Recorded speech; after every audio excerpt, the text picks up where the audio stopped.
Now, when you swing the club, again, make sure that you don't manipulate it with your wrist and hands too much, okay? So again, swing the club back and forth, but think that you're swinging a rope. Feel the motion of the club head. Mm-hmm. Mm-hmm. Yep. Mm-hmm.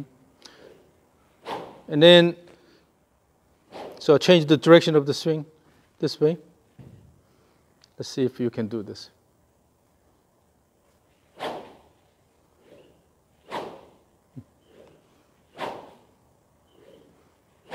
Yeah.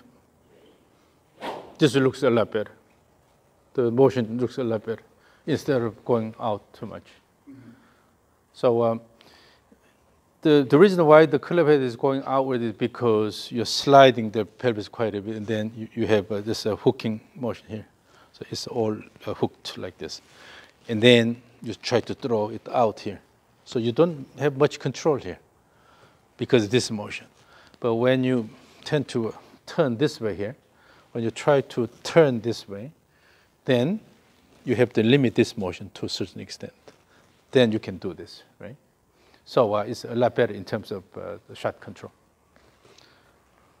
And again, no need to swing that hard, but feel the motion and then don't fight. So at the end of the action, let it go enough, no fight, okay? So minimize the bending.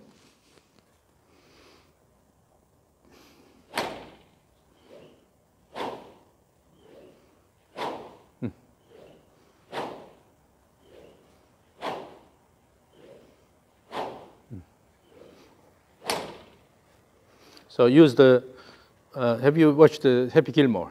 Yes. Obviously. So then he's approaching and then hit the ball here.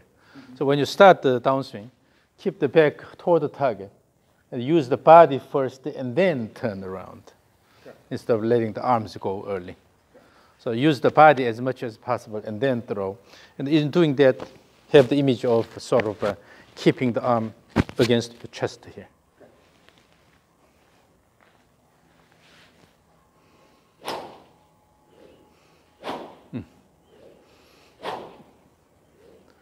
Yeah, keeping the arms against your chest, that will bring the swing plane down a little bit here.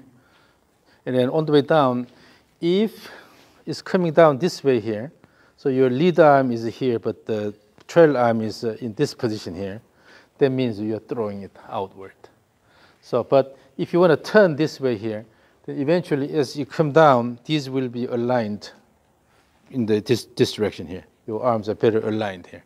But if it's going this way here, that means you have to slide the pelvis quite a bit, and then the club head is going outward, right? So turn around and then throw. And then keep this against the chest. So that way, you can have better control.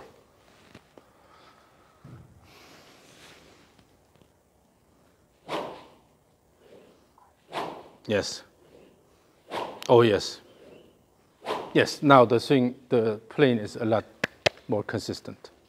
Yeah, when you used the arms quite a bit earlier, then it was a fast. However, it was a bit out of control. But have the image of keeping the arms close to your chest, against your chest here, and then this will be able to. This will allow you to turn more. Okay, and that way you can control this better. So again, swing back and forth.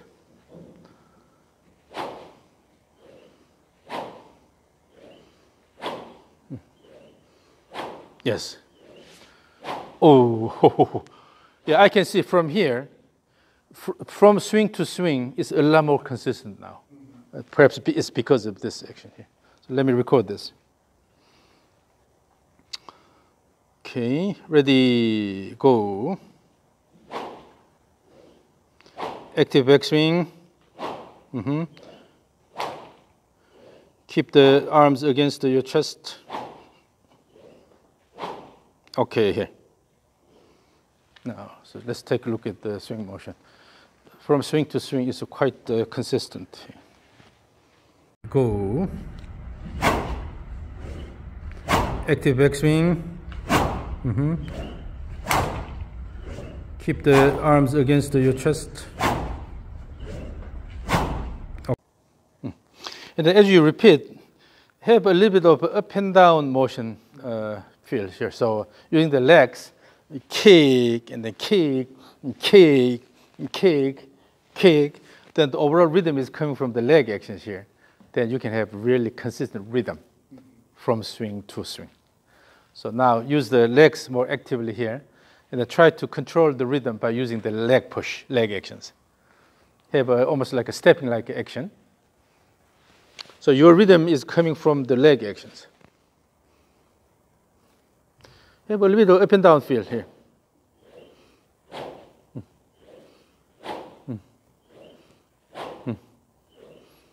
Yeah, that way you can have more consistency in terms of rhythm. Okay? So on one hand, we need to have a consistency in terms of the swing plane here. That's achieved earlier. And now, by using the leg action more actively, now you're developing consistent rhythm. So from swing to swing, you don't change the rhythm, the time contents here. So you don't rush. You can maintain the same rhythm all the way.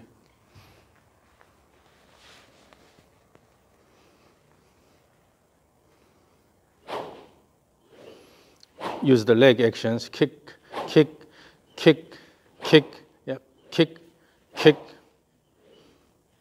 yep, yeah, that way. So, okay, now, the next is, let's try the stage 3 of two-step swing drills. So, instead of using continuous swing, now we need to sort of reduce the number of swings. So what we'll do is, from here, throw the club to the target first, and then bring it back, and then swing. This is one cycle here. Oof, ooh, ooh, this is one cycle. So let's do cycle by cycle. You start this way? Yeah. It's called the trigger motion. Use the trigger motion. So from here, then throw, bring it back. Now, as you do, one thing.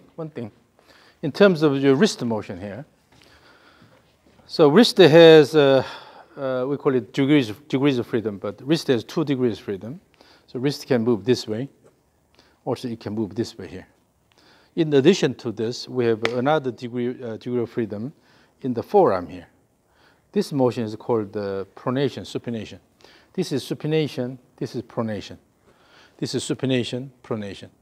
So as you do the trigger motion here, at the end of the trigger motion, give this supination of your right leg, right arm, and the pronation of the left arm here. So throw here, using the body, you will throw this way, and then at the end, give slight motion here, wrist motion, or the pronation, supination here. And then from there, when you bring back, also give this motion here. So essentially, you're going like this. So supination, pronation here, supination, pronation here. As you swing back and forth, try to use the pronation, supination, and add that wrist motion at the end, both ways.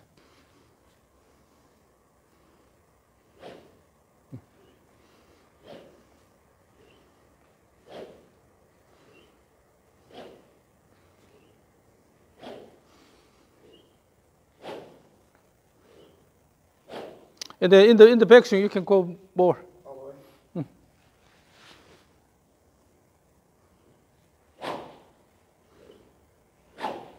Yeah, you see, particularly on this side here, when you give this motion here, then it's easy to turn this way, and then guide the club head this way here. Yeah.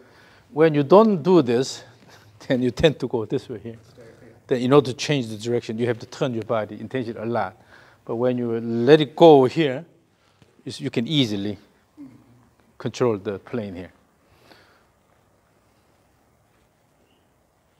Yes. Yes.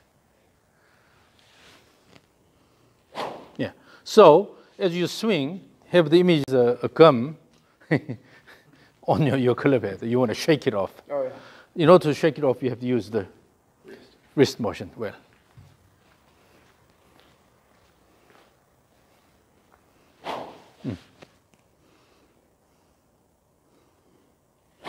So when you use this motion well, you don't have to use too rigorous body motion here.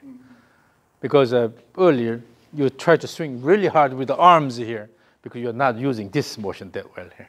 This actually gives a good amount of speed here. Okay, so let it go, let it go, let it go here.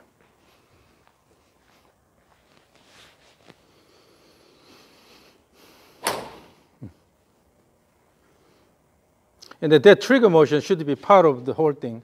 So trigger motion should be also rhythmic here. So using the legs actively. Yes.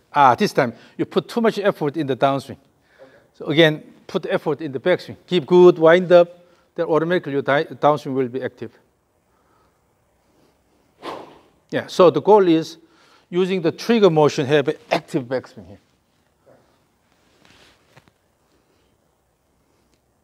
The trigger is too weak. Trigger is too weak.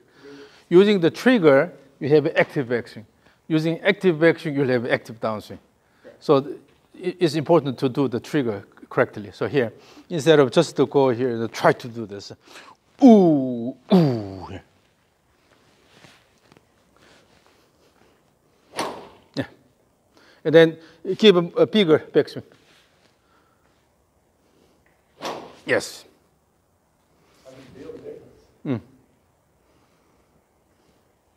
Yeah. So when you have bigger backswing, you cannot rush down here. When you cut it short, then you tend to use the arms. But when you let it go a bit more, then you use the body more.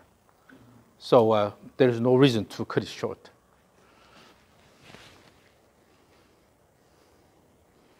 Yes. And then when you use this motion also nicely, then everything is flowing. It looks a lot more comfortable. Yeah. And then also now what you're doing is this motion here. So your body is riding the tide. My weight's on my front side. Yeah. Usually. Yeah. So what happens is, in order to develop that rhythmic motion, you automatically assume a reasonable stance here. But earlier, you just use upper body, then this is okay. But when you start using the body more, then you know that this is too wide. Then you naturally narrow it down a little bit.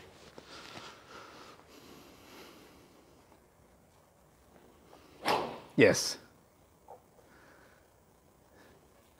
More than anything, now the body rhythm, I like that. Okay. Yeah. So let me record this. I really like that. Okay, stage 3, ready. Stage 3, go. Stage 3, go. Okay, ready. Stage 3, go. Stage 3, go. So the body rhythm, I really like it, but make the also backswing more rigorous. So essentially, the leg action will promote turn here. Okay. On one hand, you can certainly do this, but if it's not translated to the turn motion, then it's not there yet. So by using the active leg action, promote turn, turn, turn here. So backswing should be large enough. Okay.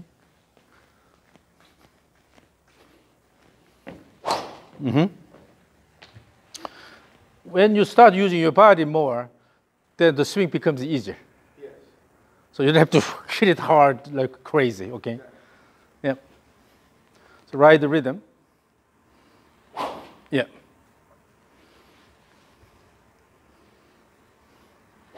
Yeah. You see how it flows. So let me record this. Okay, ready, stage 3, go. Yeah. So it looks a lot easier now. Okay, ready, stage 3, go. So this is the front view. Stage 3, go. You look at the body. So, yeah. This body motion is good because when we eliminate the trigger motion and then you start, still you can use the body motion. Okay. So the whole idea of doing the stage 3 of two-step swing is to develop the body rhythm. Because you are using the body more, so it's easy to migrate from the stage 3 to your regular swing. Now again, let's take a look at this motion here. Now, go. Yeah.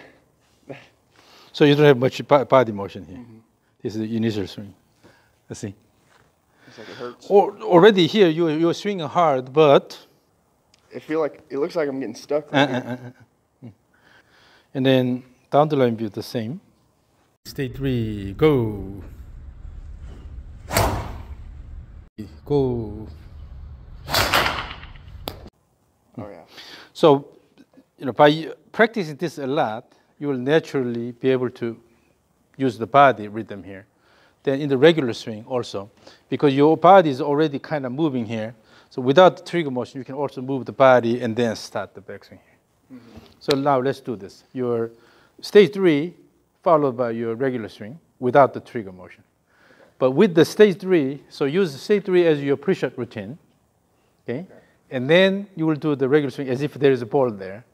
But try to remember what you did with the stage 3, and then try to use that rhythm in your regular swing. See how it goes. So stage 3 and then regular?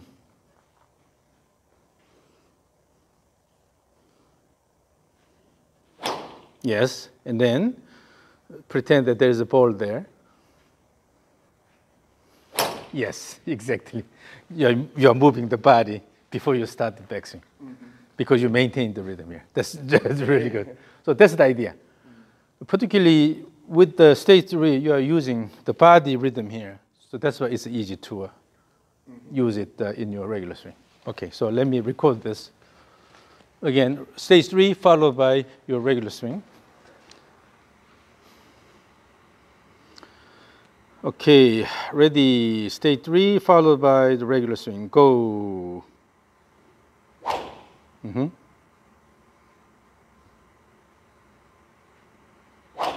Yes.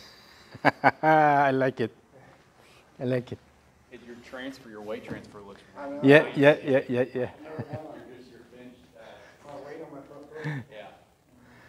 Okay, ready, stage 3 and the regular, go.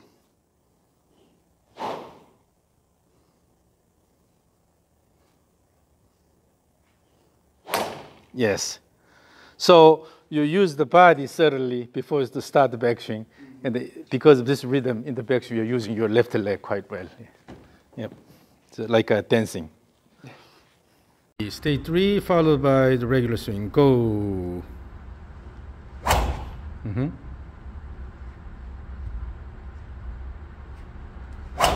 Yeah. Yeah. Nice. So starting with this motion here, and then down the line view here. Stage 3 and the regular, go.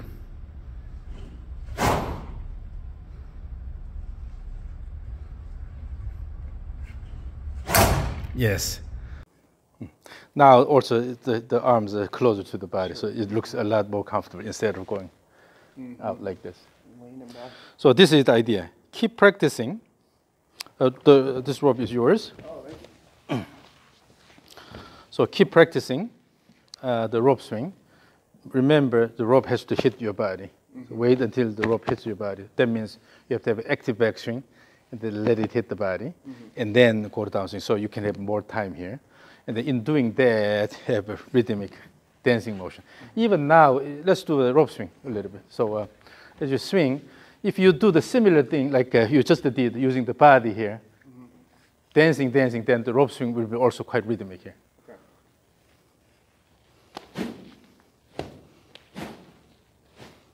Dance. Yes. So don't be afraid of moving your body. Actually, using your legs will make everything easier. There's no reason to keep it, here. So use the rope quite a bit for that, and then also use the stage 3 of the two-step swing drill as your pre-shot routine. And always feel the rhythm here, and then use it in your swing. And then keep the arms against your chest here, so that you don't move the arm away from your body too much. Okay. So when you keep it against your chest here, then on the way down, your body will turn more like this instead of more going like this. Okay? So turn this way here. So keep that. And then you mix these things. Always work on the rhythm and the leg-driven rhythm here. That you will not be able to rush. When you push here, you cannot pull. You can only start downswing after this pushing is completed and then go down, right? So in the backswing, by pushing, ooh, and then try to have as much wind up here, good coiling here. This is the end of the backswing, and then let it go instead of. Okay? So those things, the things you need to remember. Yes, sir. And then I'll post the video so you will be able to see how your motion has changed. Okay. And then try to understand the positive side of the changes here. And then if you understand the key points, you'll always be able to feel whether you're doing it correctly. And when he knows what it is like. So when you have someone close to you, and then who can watch your swing and provide feedback, that's also really good. I'll be able to feel it easily because I can feel when I get stuck like this and throw my hands out. So instead of hooking the body too much here and then going this way, try to keep it close to your body and then let it go. Using the leg action here and then let it go. Because my old finish is like this. Now it's. Yeah, that's a big difference. Oh, yeah. Yeah. All right. Thank you.